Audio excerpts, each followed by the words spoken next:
Hey guys, while I have you, let's talk about the cost of failed or canceled shows.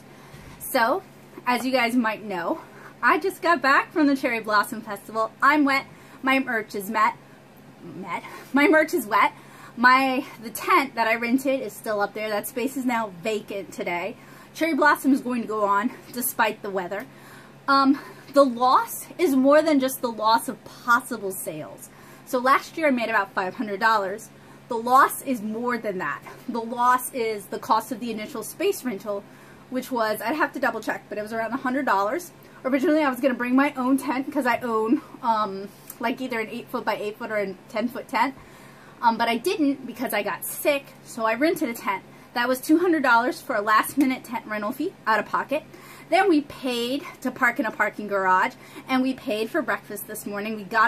I got up at 6:30, got myself ready, got my stuff ready, so that's lost time. And then there's the time spent last week prepping. I was sick last week, and I had to work through being sick because I thought I'd have to be at the show. In fact, I'm still sick, so I was going to work the show, still kind of under the weather.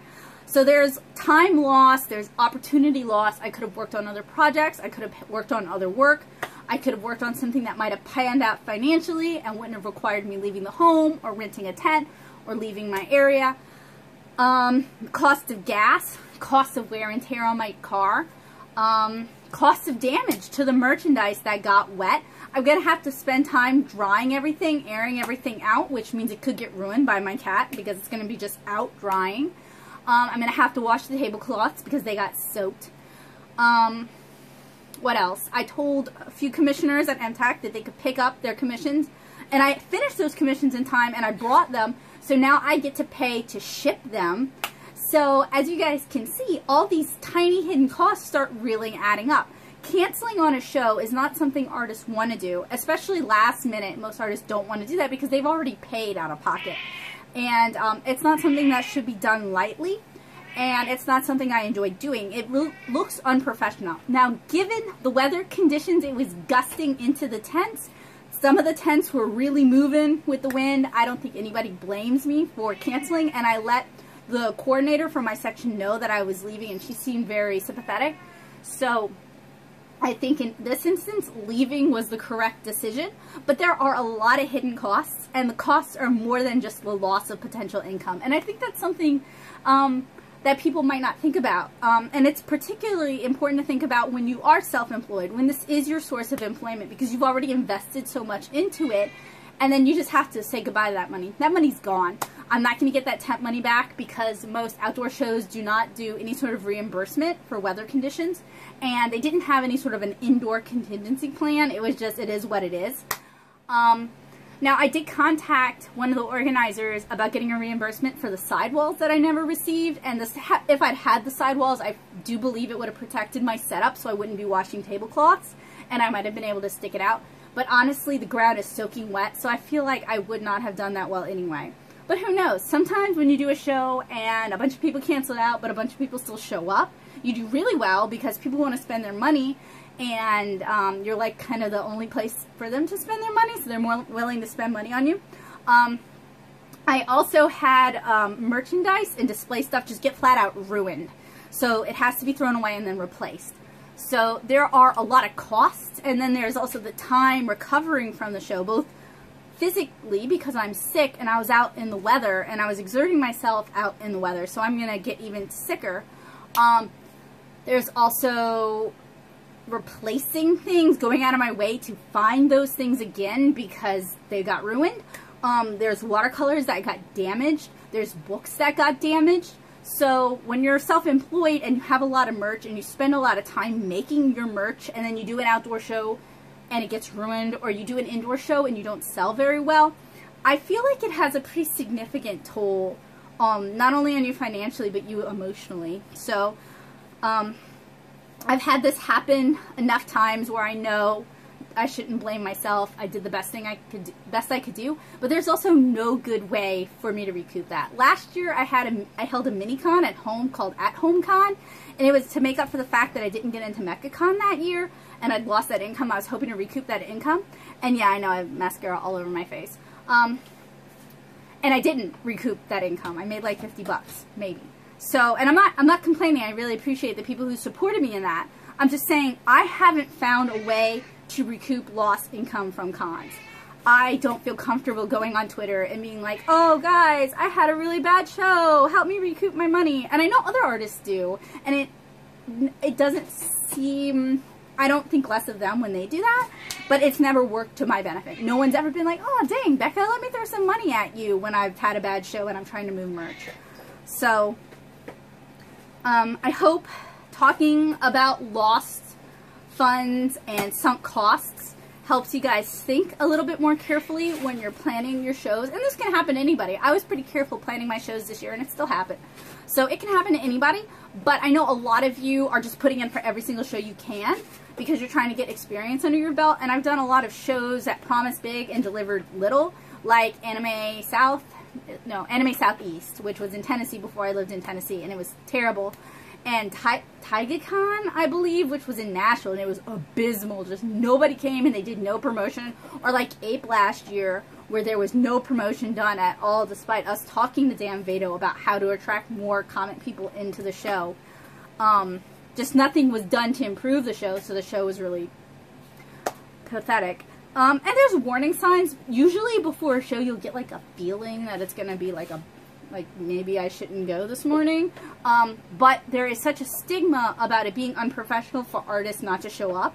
However, there isn't as much of a stigma, and this doesn't apply to Cherry Blossom, this applies to TaigaCon, which doesn't even exist anymore. It is not considered unprofessional when show organizers don't promote the show, don't talk about the show, have no social media presence. So, like, that's a big clue right there that a show is not a good fit for you, is if they don't do anything to promote it, they don't do anything to get people talking about it, their social media is dead and non-responsive just forever. Not just, like, the week before the show, but forever. However, the week before the show, their social media should be popping. They should be tweeting people, reblogging people. They should be trying to build as much buzz for their show as they possibly can. Another big warning sign is if nobody's talking about it. If you check the hashtag for the show, or you check what should logically be the hashtag for the show, and there's just nothing there, that's another big sign that this might not be a good fit for you. If you get like a inclement weather warning from the National Weather Service, like we did with Cherry Blossom, that's a big warning. If there isn't a contingency plan for what to do if the weather's bad, and there's a weather forecast that it's going to be bad, that means the show organizers know it's going to be bad ahead of time, and they don't have a backup. That's not going to be good for you, because how are you going to recoup that money when it rains? What else? You hear other artists talking about the organizers being kind of sketchy, or there's like a history of like power abuse, or even like allegations of sexual misconduct.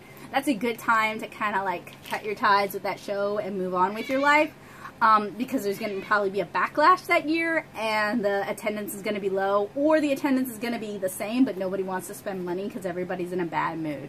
So, if you're doing a show in a town that recently underwent a tragedy, that's a good sign that you're not. I'm not saying you should cancel that. Like, obviously, those people need something to enjoy, and they've already spent their money on the tickets. But just keep in mind that it might not be a good money-making show. It might be a good show to make connections and actually have a human connection with people. Just don't count on that for your finances. So yeah, being self-employed and using conventions as a form of income is always hard. You can do your best and try to predict things as well as you can and still fail, still drop the ball, still have things backfire. And some of you guys might have an alternative source of income, like a Shop Envy, a TickTale, a Redbubble, an Etsy, something that brings in money regardless. And some of you may have a really hard time, like I have a really hard time doing online sales. It's really hard to get people to spend money on me online, but I have no problem getting people to spend money on me in person. And it's because I have very different audiences online and in person. My online audience is mostly other artists who are broke, who can do all their drawing. They don't need to commission me for anything. They don't need me. And my in-person audience is a lot of younger people who want to learn how to draw, so it's kind of an aspirational sort of buy. So it's harder for me to sell those same things that sell very easily in person online. So I can't just turn around and sell the stuff I made for this show online because it's not going to move for me. And I can always try it again, but unfortunately that requires investing time and money trying again in a venture that has failed historically for me. So that's not Wow Wow, oh Becca's life is hard. That is just me talking kind of about what my reality looks like and things for you to consider and things for you to keep in mind. Some artists go to a lot of trouble to kind of over prepare for shows, and then things go poorly and they have a lot of stock that they can't sell. And some artists don't prepare enough and they sell out, but they're never really making enough money. So it's a tightrope walk, and I've been doing this for 7 years and I still feel like I haven't figured it out, like, even a little bit. But but I'm happy to share my experiences with you guys. I hope that it helps you guys learn. I hope that it is beneficial to you guys, and I hope that you're able to take something away from this, because I want my bad experiences to be good experiences in the future for me and for you guys. And I'm hoping to build not only an open and honest communication, and also being very honest about some of the realities of living a convention life, but also building a relationship with you guys where, yeah, just a relationship is what I would like. So thank you guys so much for watching. My throat is killing me from all this talking. I'm going to get out of these wet clothes and I'm going to go wash my sodden, gross, somewhat ruined tablecloths and see how bad the damage is from the gusts outside. So good luck, guys. Have a great weekend. Bye.